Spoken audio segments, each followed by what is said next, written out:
Bom dia a todos, bem-vindos à nossa casa Rita de Cássia, que é também a minha casa e a casa de todos vocês, e onde quer que nós estejamos, a gente está conectado por algo maior que nos traz aqui pela internet ou ao vivo, quando for possível, para todos.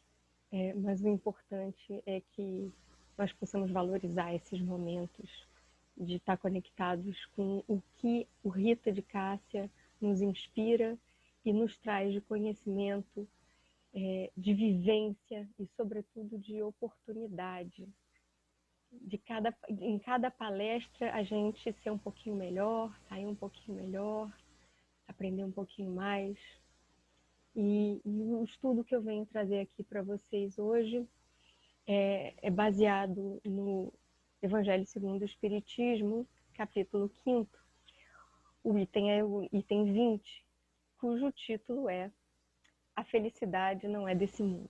Mas, por incrível que pareça, eu fiquei muito feliz com esse título. E quanto mais eu estudei para falar aqui para vocês hoje, mais eu percebi o quanto a felicidade é a doutrina espírita, ou a doutrina espírita é o caminho para a felicidade. Então é com ela que nós vamos começar hoje.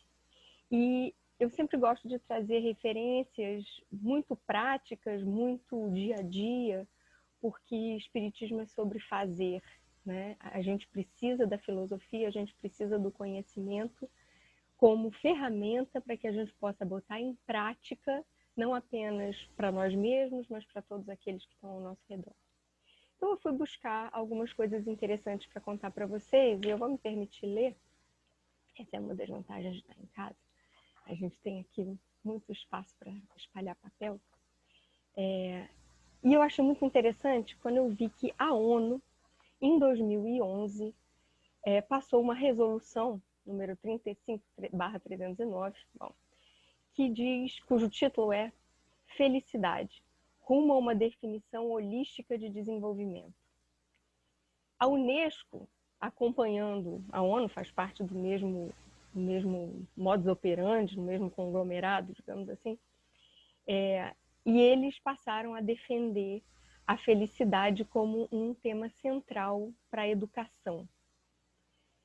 E, nesse contexto, algumas empresas passaram por uma pesquisa. Eu acho muito interessante, existe um instituto chamado Feliciência, né, buscando a ciência da felicidade. E a fundadora desse instituto, que se chama Carla Furtado, levantou, junto a diversas empresas que tinham interesse em participar da pesquisa, alguns dados interessantes. Então, essas empresas que investem no assunto felicidade, né, empresas com fins de lucro ou não, mas enfim, né, empresas com um propósito que normalmente a gente não imagina que vai estar relacionado diretamente a esse assunto, elas constataram, né, quantitativamente, que tiveram um incremento em produtividade de 31%. Um incremento em retenção, tanto de talentos quanto de clientes, de 44%. Uma redução de ausências por doenças de até 66%. E uma redução do turnover. Turnover é uma expressão que a gente usa para quando a gente tem muita rotatividade na equipe, né, no staff. Então, a redução do turnover foi de 55%. Esses números chamam a atenção de qualquer um que seja interessado em entender o que funciona em termos de comportamento. Né? E aí, como a gente está pensando em espiritismo e como o espiritismo nos ajuda na vida prática, e por isso eu busco dados da vida prática, eu comecei a pensar em cada um desses indicadores à luz da doutrina espírita. Né? Então, o que é a produtividade, se não tudo aquilo que nos ensina a lei do trabalho? Evangelho, o Livro dos Espíritos. O que é a retenção de talentos e clientes, se não a lei de sociedade associada à lei de liberdade? A liberdade daquele que pode ir, mas decide ficar. Né? Aquele que tem o livre-arbítrio e exatamente por ele escolhe permanecer, escolhe pertencer a uma determinada empresa, como cliente ou como funcionário, né? Não somos escravos, considerando um mercado competitivo. Enfim. O que são menos doenças senão a lei de conservação? E o que é menos turnover, né? Menos troca de funcionários, senão novamente a lei de sociedade? Então, o espiritismo está em tudo, o espiritismo está na vida prática, está no dia a dia, está em tudo aquilo que a gente faz e no resultado que a gente obtém. O espiritismo nos explica como a gente pode caminhar nessa vida, nessa terra, da melhor maneira possível para atingir os nossos objetivos. E a boa notícia é que, embora o nosso texto de hoje se chame A Felicidade Não É Desse Mundo, tudo o que eu guardei aqui para falar para vocês é sobre a felicidade que é desse mundo, né? Que começa nesse mundo. Quando a gente pensa em felicidade absoluta, em qualquer coisa absoluta, a gente sabe que não é sobre a Terra. A Terra é um mundo de passagem, né? Pelo menos enquanto os seres humanos que habitam a Terra, no nível evolutivo em que nós nos encontramos, ainda estão a caminho de um aperfeiçoamento maior, tudo o que acontece aqui acompanha essa natureza daquilo que a gente dá conta, né? E aí eu fui buscar também alguns pensadores, algumas frases de alguns pensadores para a gente entender um pouquinho da evolução que a gente já vem passando sobre a Terra. E, como sempre, não apenas inspirada pelo Evangelho segundo o Espiritismo, mas toda a história do pensamento acaba nos levando a Sócrates. E Sócrates, lá em 460, de 469 a 399 a.C., ele foi o primeiro a falar e estudar e realmente trazer uma conscientização maior sobre o que é alma. E ele disse assim: a felicidade é o bem da alma, que só pode ser atingida por meio de uma conduta virtuosa e justa. Depois, muito tempo depois, no meio do caminho a gente tem Jesus, né, que obviamente é o parâmetro maior, mas a gente vai falar mais sobre ele durante a maior parte da palestra. Mas na história da filosofia, Immanuel Kant, que era iluminista, ele disse o seguinte: a felicidade é uma inclinação universal, né? Um arrastamento. Assegurar cada qual a sua própria felicidade é um dever, pois a ausência de contentamento pode facilmente tornar-se uma grande tentação para a transgressão. Lei do progresso básica, né? Logo depois dele, mais ou menos contemporâneo, o Schopenhauer disse assim: Schopenhauer era considerado um pessimista. Bom, felicidade é medida pelos males que foram evitados e não pelos prazeres vividos.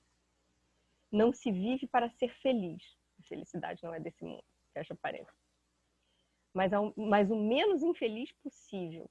Né? Então, ele tomou consciência de que neste mundo, né, com lentes da matéria, com lentes do berço túmulo, a felicidade não é desse mundo, né?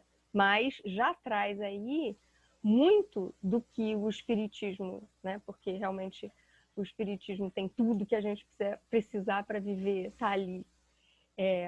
Essa questão fundamental de que, para a gente efetivamente fazer o melhor uso da vida que nós temos, desse presente que é estar na vida, não basta só a gente fazer o bem que a gente pode, né? A gente evitar o mal também é fundamental. Bom, e aí, logo contemporâneo, um pouquinho depois dele, vem toda a obra de Kardec, que Kardec, como coordenador dessa obra, que na realidade é da Legião, porque são muitos, nos diz que a felicidade pode até não ser desse mundo, mas certamente esse mundo faz parte de um longo caminho que vai nos levar, inegavelmente, indubitavelmente, inexoravelmente, à felicidade.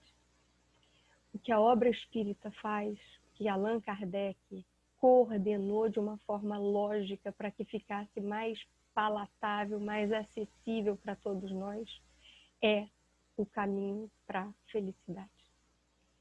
Eu vou passar com vocês por esse caminho, ou pelo menos pelas pinceladas dele, que eu pude selecionar, né? Porque a vontade que dá é da gente não parar de estudar nunca, mas no nosso tempo de palestra a gente sempre tem que fazer escolhas difíceis.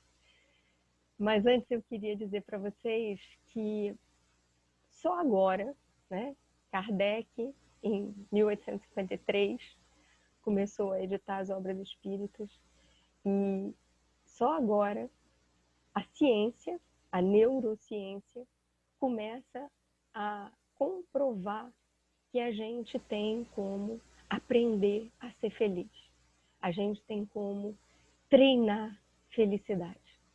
Então, eu achei também interessante trazer uma informação de um pesquisador, um neurocientista, chamado Davidson Schwiller. E ele disse que as habilidades que podem treinar o nosso cérebro para ser mais feliz são resiliência, né, que é a capacidade da gente se recuperar diante de uma adversidade. Uma palavra que eu não consegui traduzir, porque todas as obras que eu achei falam em inglês, chama savoring. Savoring é uma capacidade de saborear, é como se fosse uma capacidade gustativa, da gente poder sentir o sabor das emoções positivas, sentir no corpo a percepção sensorial das emoções positivas, se dar conta disso. Não basta que o nosso corpo sinta, é preciso que a gente coloque atenção nisso. E isso vai lá para um outro ponto que o Davidson traz, que é exatamente a atenção plena. Hoje em dia está muito na moda a gente falar de mindfulness. Mindfulness é exatamente a atenção plena, quando a gente traduz, que é o estar em contato, é o trazer para a consciência muito do que no dia a dia corrido da gente acaba ficando ou no subconsciente ou permanecendo no inconsciente.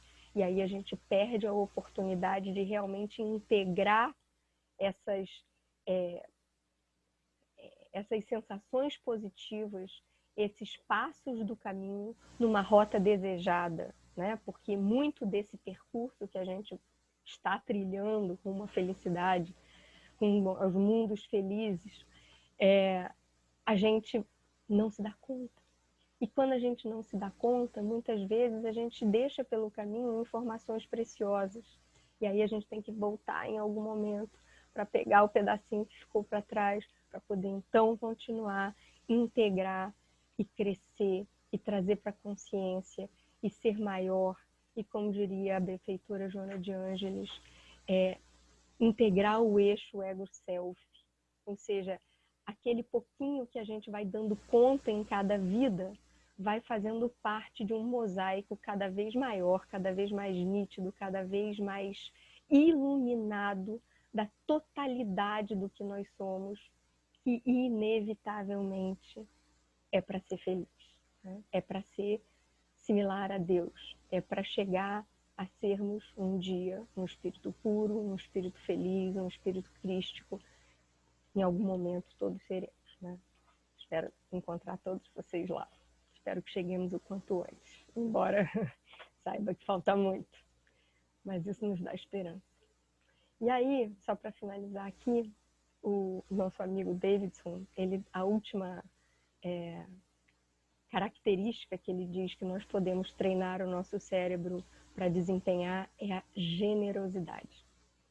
E ele diz que nenhuma outra habilidade até então estudada é capaz de promover emoções positivas de tão longa duração quanto a generosidade.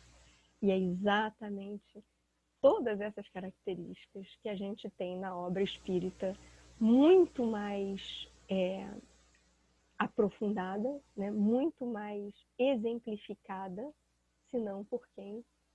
Pelo nosso grande exemplo, pelo nosso grande mapa, Jesus. Então, Jesus é o mapa, né? E tudo o que ele veio fazer, muito mais do que dizer, é o caminho que nós precisamos trilhar pouquinho a pouquinho, passito a passito, suave a suavecito, porque ninguém vai dar salto quântico em uma vida, né? Tudo aquilo que a gente consegue numa vida, tudo aquilo que eventualmente a gente finaliza numa vida e coroa e integra, é porque a gente já veio trabalhando a algumas, né? Quem sabe quantas, alguns mais rápido, outros mais devagar. E a nossa obra está repleta desses exemplos do mais rápido e do mais devagar. Então, eu queria começar essa análise mais profundamente no Espiritismo, pensando com vocês sobre as questões 920 e 921 do Livro dos Espíritos, porque elas trazem exatamente a noção de felicidade relativa, ou seja, o que é possível nesta vida. Então, se a felicidade total não é desse mundo, fato, né? Está longe de ser aonde nós podemos chegar, mas sim uma caminhada, né?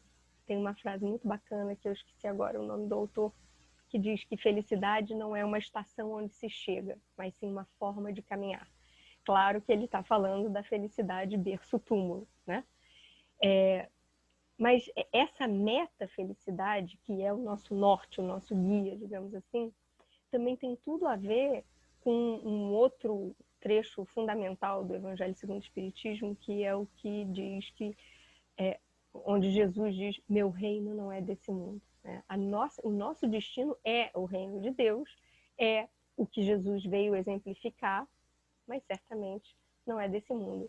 E Jesus veio aqui exatamente para nos mostrar o como, na matéria, a gente pode avançar passito a passito. Essa felicidade relativa, ela tem vários ângulos que a gente pode analisar. Né? Ela é relativa a quê? Né? É claro que quando a gente diz que a gente é feliz e a gente pode ser feliz nesse mundo, a gente está comparando com aquilo que já foi e aquilo que eventualmente virá a ser. Né? Esse caminho da origem ao destino é muito bem trabalhado na questão 921. Eu vou pegar aqui. Um instantinho.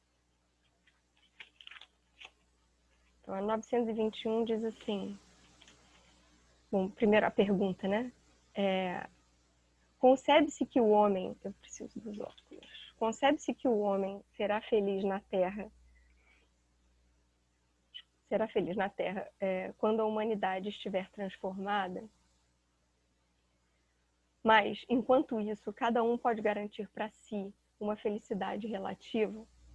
E a resposta é: o homem é quase sempre o agente da sua própria infelicidade. Ao praticar a lei de Deus, se pouparia dos males e desfrutaria de uma felicidade tão grande quanto comporta a existência, sua existência grosseira. É como se a gente estivesse numa viagem, né? E tão grandes os nossos esforços possam ser, tão mais longe a gente vai chegar numa vida. Isso é bastante... faz muito sentido, né? O Espiritismo eu acho maravilhoso, que faz muito sentido. E na pluralidade das existências, vou voltar aqui para a questão 222 também do Livro dos Espíritos, tem um trecho que eu acho que complementa muito bem a 921, e diz assim: imaginai que alguém venha vos dizer: sofreis, não sois tão felizes quanto poderíeis ser, enquanto tendes diante de vós seres que desfrutam de uma felicidade perfeita. Quereis mudar vossa posição como um deles? Sem dúvida, dirias. O que é preciso fazer? A questão que eu sempre me coloco é essa: Senhor, o que queres de mim? O que queres que eu faça? Resposta: muito pouco, muito simples. Recomeçar o que fizestes mal e procurar fazê-lo melhor. É exatamente por isso que a gente precisa de muitas vidas, porque numa só a gente não dá conta. E porque muitas vezes é exatamente no que entremeia uma vida e outra, que a gente vai recuperar forças, que a gente vai buscar conhecimento, que a gente vai buscar reforço, para então vir em condições de fazer melhor do que a gente fez anteriormente. Então, uma coisa que eu acho muito importante a gente pensar, porque é muito interessante também a gente ler que, bom, a gente vai chegar lá, que para os espíritos, né, para os espíritos da legião que compuseram todo o conteúdo da nossa doutrina, parece fácil porque eles já passaram por isso. Eu achei curiosa a dificuldade de encontrar referências aos mundos felizes em doutrina, em palestras, em diversos níveis de pesquisa. E o que fica muito claro é que não dá nem para eles nos explicarem o que é um mundo feliz, o que é ser plenamente feliz, porque a gente sequer poderia compreender, a gente não tem vocabulário para isso. Então, a gente fica lendo, bom, é fácil, por que eu não consigo? Será que eu estou fazendo tudo errado? E isso também não nos ajuda, né? A questão, se não me engano, a questão 924 também é muito ilustrativa nesse sentido. Eu gostaria de ler para vocês. Ela diz o seguinte: existem males que independem da maneira de agir e que atingem até o homem mais justo. Tem ele algum meio de se preservar deles? A resposta é: ele deve se resignar e suportá-los sem lamentações, se quiser progredir. Sim, a gente precisa não reclamar. A gente aprende na casa espírita a não reclamar, a não ficar de mimimi, a arregaçar as mangas, né? Caiu, levanta e vida que segue, e vamos fazer o máximo possível com isso.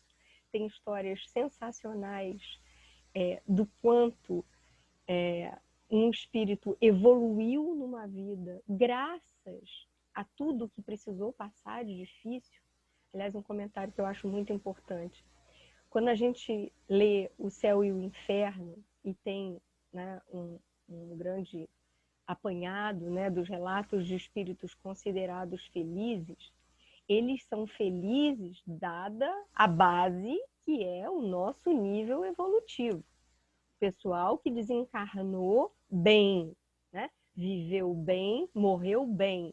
Mas o viver bem não quer dizer que não sofreu pra caramba, que não passou, né, por dificuldades que no momento em que estava passando achou que não ia dar conta, que não teve dias em que se perguntou: Senhor, né, o que pedes de mim, o que eu estou fazendo aqui, como é que eu vou passar por isso, mas que ao olhar para essas dificuldades com olhos de aprender e não com olhos de ficar na reclamação, pôde aproveitar, pôde saborear, lembra do savoring, o retorno que isso trouxe enquanto superação.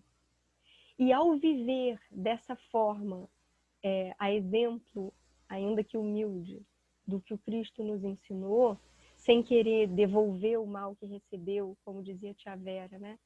Essa frase da tia Vera é muito importante quando a gente pensa nessas situações da vida. Que seja eu a última estação do mal, né? Se o mal chegou até mim, de alguma forma é porque eu precisei, porque não existe injustiça absoluta. E o que eu faço com isso? Como é que eu vou lidar com isso? Eu posso pedir ajuda? É claro que sim, né? Por isso a gente precisa da lei de sociedade, por isso a lei de sociedade é tão divina, né? Ela de todas é a minha favorita.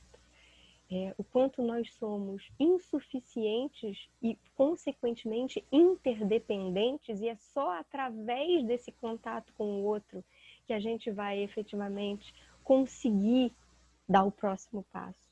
Muitas vezes as nossas forças sozinhos não seriam suficientes, e isso nos torna humilde, isso nos ajuda a olhar para a nossa vulnerabilidade, também é outra palavra que está na moda. né? Quanto mais a gente olha para a nossa vulnerabilidade, Joana de Ângeles diria, quanto mais a gente olha para a nossa sombra, mais a gente tem condições amorosas de lidar com a vulnerabilidade, com a sombra do outro.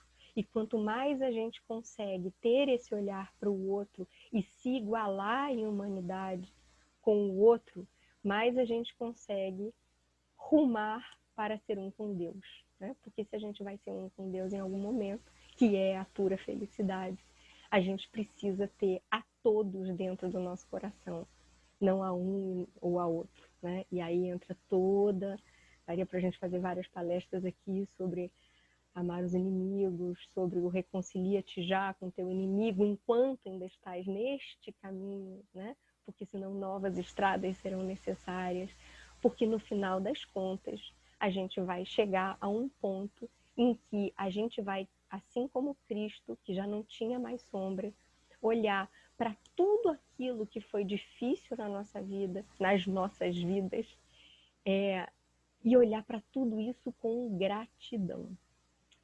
Eu vi outro dia uma frase, adoro essas frases e sempre acho que elas ilustram o nosso aprendizado de qualquer assunto.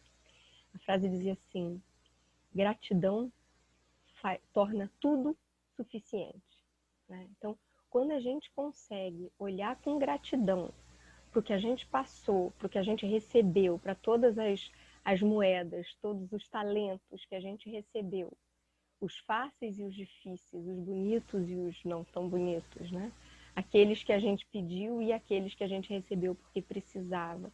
Quando a gente olha para tudo isso com gratidão, com compreensão do quanto cada um deles foi necessário, divino e protetor para o nosso caminho evolutivo rumo à felicidade perene, neste dia a gente não precisa mais daquele sofrimento.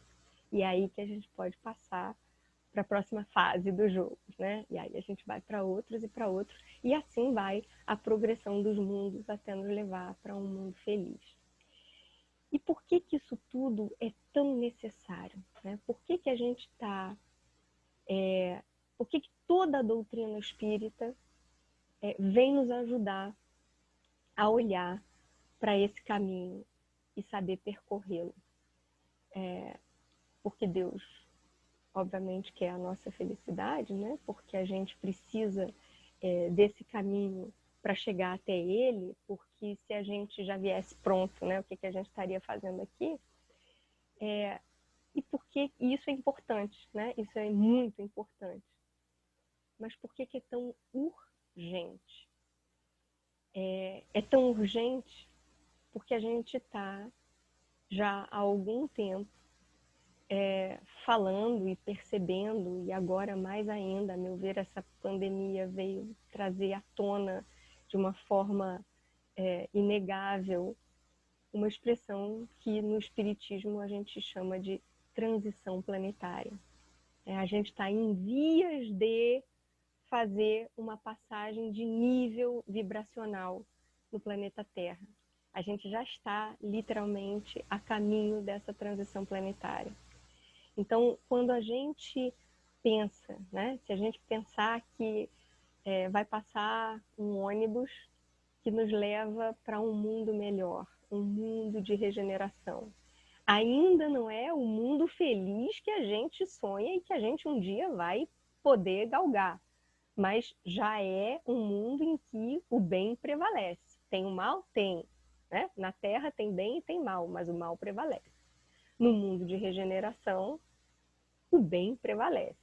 Quem é que não quer pegar esse ônibus? Né? Quem é que quer ficar na estação esperando o seguinte passar?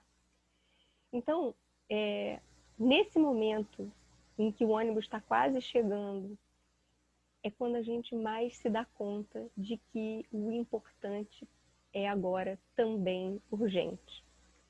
Eu sempre digo que o urgente sempre ganha do importante, né? E a gente tem uma eternidade para aprender e a gente nunca vai ser jubilado nessa escola, porque na casa do pai tem muitas moradas. Se a gente não pegar esse ônibus junto com a terra, vai ter uma morada para nós, a gente vai vir para o lugar onde o nosso padrão vibracional comportar, porque fora da matéria, a gente não escolhe nem destino, nem precisa de mapa, porque a gente é literalmente absorvido pelo nosso padrão vibracional. Então, se alguém por acaso não tem pressa, tá tudo certo, né? Temos a eternidade. O livre-arbítrio nos dá a eternidade para fazer essa passagem de nível. Mas, para aqueles que têm pressa, para aqueles que querem pegar o ônibus para o mundo de regeneração, mais do que nunca é fundamental a gente ter em mente esse guia, para ser feliz e para, sobretudo, ajudar os nossos irmãos a serem felizes também. Eu preciso dar uma olhadinha aqui no tempo que nós temos, acho que ainda dá um pouquinho mais, e eu queria fazer com vocês, eu achei muito interessante quando eu me dei conta disso, do quanto o Evangelho segundo o Espiritismo é de fato esse guia para a felicidade, né? Então, o Evangelho começa, claro que eu preciso dos óculos, o Evangelho começa com o primeiro capítulo, fora a introdução, né, que fala de Sócrates e Platão, que prepararam o terreno para a vinda de Jesus, né, com bastante antecedência. O capítulo 1 fala, eu não vim destruir a lei. Eu vim não para olhar para trás, mas para olhar para frente. Destruir a lei significaria que tudo o que aconteceu até ali esteve errado. É claro que não esteve errado. É claro que grande parte desse nosso processo de concordância com tudo que foi, inclusive o difícil, inclusive o rude, inclusive o menos evoluído ainda do que nós somos hoje, passa por aceitar, mais do que aceitar, concordar com tudo que foi, para então poder olhar para frente. Jesus dá essa lição logo de cara. Eu não vim destruir a lei, né? Ele veio aplicar a lei. Só que não aquela lei dos homens daquela época, ainda tão ignorantes, que entendiam o que já haviam recebido de ensinamento de uma forma bastante torta, e por isso precisou que o governador do planeta desse um pulinho aqui para reorientar, né? E a gente está há 2000 anos tentando entender, mais de 2000, tudo aquilo que ele disse em 33 anos de vida, né? Pouquinhos anos de efetivos ensinamentos que viraram o que hoje nós temos acesso, né? Bom, então, logo depois disso, a gente entra no capítulo do Meu Reino Não É Deste Mundo, né? Eu adoraria poder falar mais sobre isso, é um assunto que eu também acho maravilhoso, mas o que ele está dizendo bom, não é para olhar para trás, o que eu estou falando está lá na frente, né? Mas aí, como é que faz, né? De um ponto ao outro. É muito grande, a gente se perde, né? A gente pequenininho aqui se perde desde o princípio da lei até esse mundo que é o seu, né? Que não é daqui, é de mais adiante. E aí ele já diz logo que tem muitas moradas na casa do Pai, que é o nosso capítulo 3. E que, no capítulo 4, ninguém poderá ver o reino de Deus se não nascer de novo. Porque são muitos os caminhos, né? Muitas moradas na casa do Pai significa que a gente não tem só um caminho linear. A gente não tem só o planeta Terra nesse nível evolutivo atual. A gente tem um monte de outras dimensões, de outros planetas, de outros níveis evolutivos, de outras acelerações para esse caminho. E se a gente não puder ter a paciência de ir aos poucos, a gente tropeça e aí mesmo é que a gente fica estagnado. Então imagina se a gente tivesse só uma vida para fazer tudo isso. Que sentido faria todas essas dificuldades que a gente encara nesse berço túmulozinho que a gente aqui conhece conscientemente, né? E aí a gente entra no capítulo 5, que é o Bem-aventurados os aflitos, que é exatamente nesse capítulo que está o nosso tema de hoje, a felicidade não é desse mundo. E o que é o aflito? senão aquele que já se deu conta de que do jeito que está não vai dar mais, né? O aflito é aquele, e a gente se encontra nessa situação várias vezes ao longo de uma vida, imagina de muitas, que eu já cresci o quanto eu podia com aquilo que eu conheço até hoje, e para dar o próximo passo eu ainda não consigo, né? O Paulo tinha uma frase maravilhosa sobre isso. Ele dizia assim: o bem que eu quero fazer, esse eu não consigo ainda. Mas o mal que eu não quero fazer, esse eu faço. Que aflição, né? Como é que eu vou dar conta? Essa é a hora em que a gente se pergunta como é que vai dar conta. E aí o Evangelho, nessa organização que não podia ser, não alcançamos algo melhor, e Kardec nos proporcionou, vem trazendo no capítulo 6 o Cristo Consolador, né? O mapa, né? Leia-se o mapa. E os próximos capítulos todos falam exatamente do passo a passo, do que fazer, do que é certo, do como proceder de uma forma exemplificada no nosso nívelzinho de compreensão. E o último capítulo de todos, logo antes, na realidade o último capítulo é uma coletânea de preces espíritas. O penúltimo, portanto, é exatamente o pedir e obtereis, que fala sobre orar, né? E por que que orar é tão essencial para tudo isso que a gente vai passar ao longo do caminho.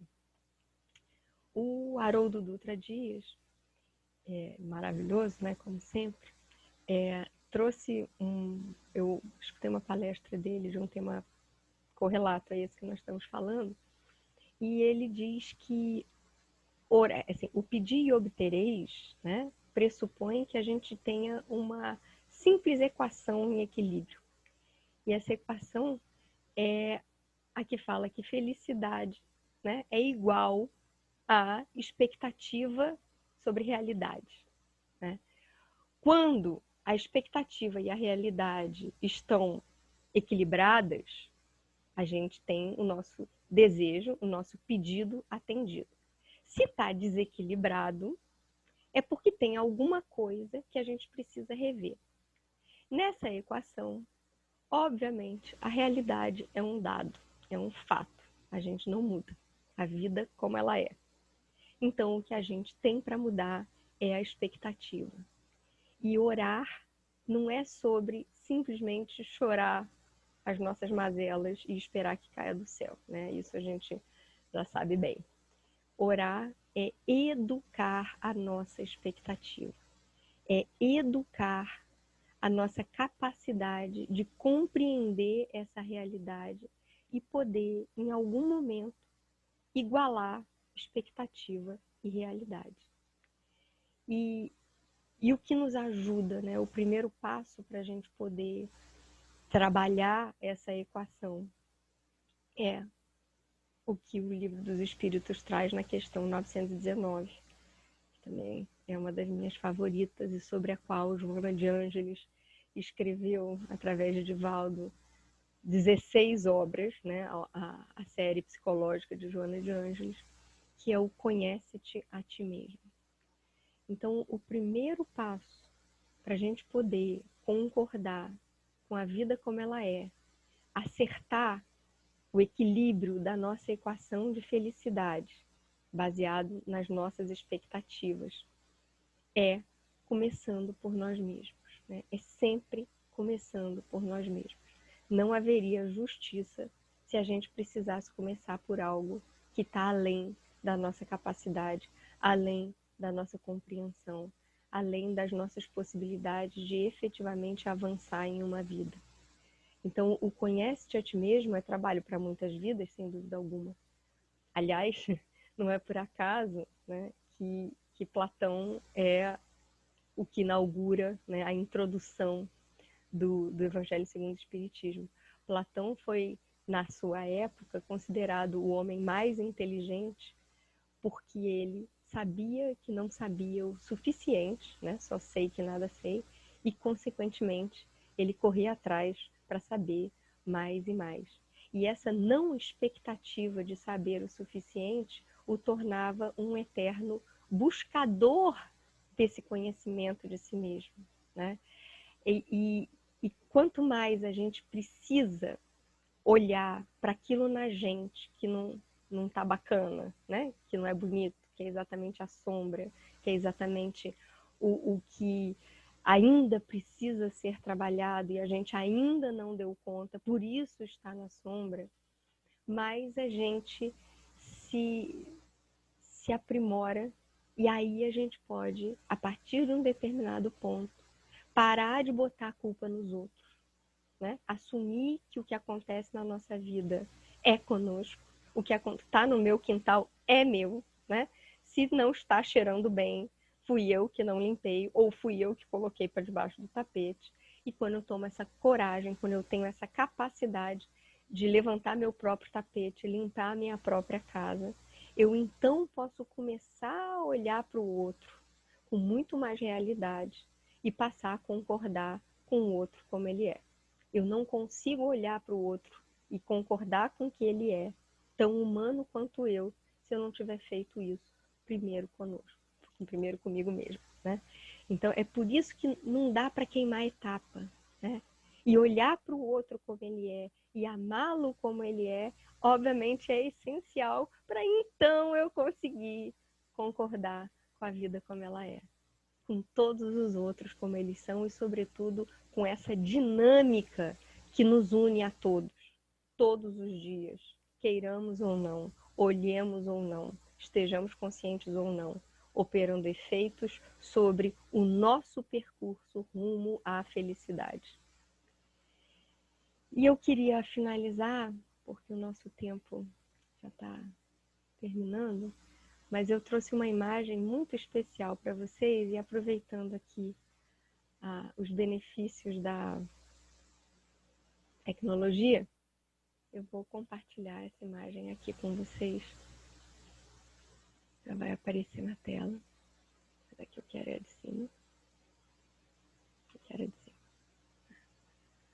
Felicidade é igual à realidade sobre expectativa, e a expectativa daquele que não tem mais sombra, daquele que olha para a gente como a gente é e nos ama desta forma, porque a ele próprio, dele próprio ele já se tornou mestre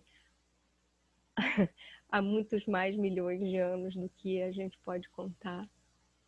Tudo o que ele quer da gente, toda a expectativa que ele tem de nós, é simplesmente o que a gente já pode dar. A gente é que se cobra muitas vezes algo que está além da nossa possibilidade, além da nossa capacidade. E aí fica difícil, né? Fica difícil de aceitar, fica difícil entender que isso é felicidade.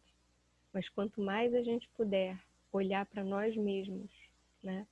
E se perguntar qual é o melhor, né, que eu posso dar hoje, né? O que o bom espírita pode fazer, né? A definição do bom espírita e bom espírito é aquele que consegue fazer esforços para se melhorar, fazer reforma íntima de uma forma o mais consciente possível, num contexto de fé raciocinada, de busca ativa, de tomada de responsabilidade, de adulto, né? Porque enquanto a gente espera que alguém faça por nós, a gente está na criança. O adulto assume a responsabilidade pelo que faz e, consequentemente, por aquilo que obtém. Então, é esse adulto que olha para aquilo que já tem, que já pode, que já sabe, que já consegue, porque conseguir é diferente de poder, né? Poder é teórico, conseguir é prático. Então, é naquilo que eu já consigo que eu posso hoje caminhar um passinho a mais para ser mais feliz e fazer mais feliz todos aqueles que estão ao meu redor. E é só isso que Jesus quer de nós. A boa notícia é essa. De todas as boas notícias, a melhor é essa. É só isso que Jesus quer de nós. é tudo que Ele quer de nós. Então, meus amigos, só para a gente finalizar mesmo, eu vou ler.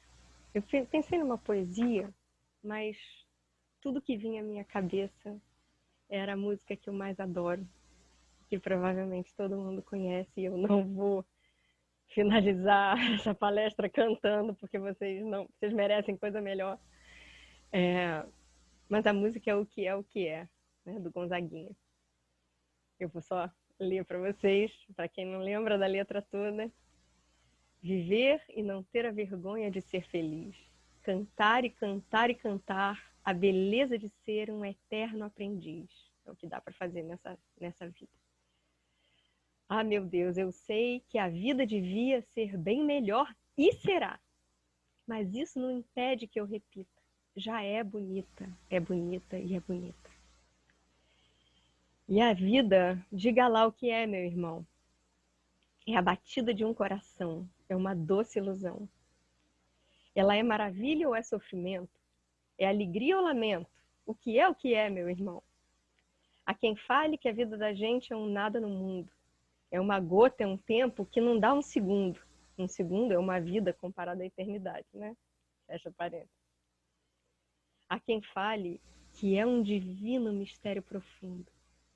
É o sopro do Criador numa atitude repleta de amor. Você diz que é luta e prazer, ela diz que a vida é viver. Ela diz que melhor é morrer, pois amada não é e o verbo é sofrer. Eu só sei que confio na moça e na moça eu ponho a força da fé. Somos nós que fazemos a vida, como der ou puder ou quiser, mas sempre desejada, por mais que esteja errada.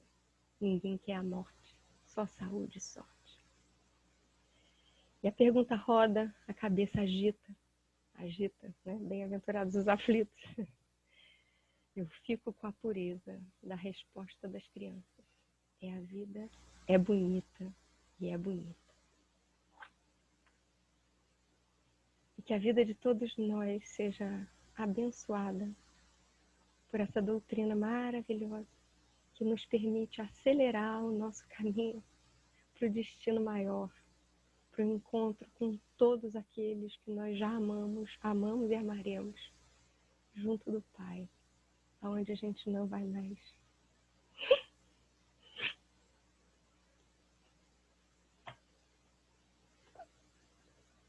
Demorou, né? Quem conhece minhas palestras sabe que chega uma hora que a emoção chegou. Segurei bem até aqui. Bom, vai ter um dia em que tudo isso, todas essas dificuldades que a gente passa nessa vida, vão ser uma memória feliz, de muita superação e gratidão, porque a gente nunca esteve só, muito menos agora. Então estejamos juntos nessa vibração. Paz e bem a todos.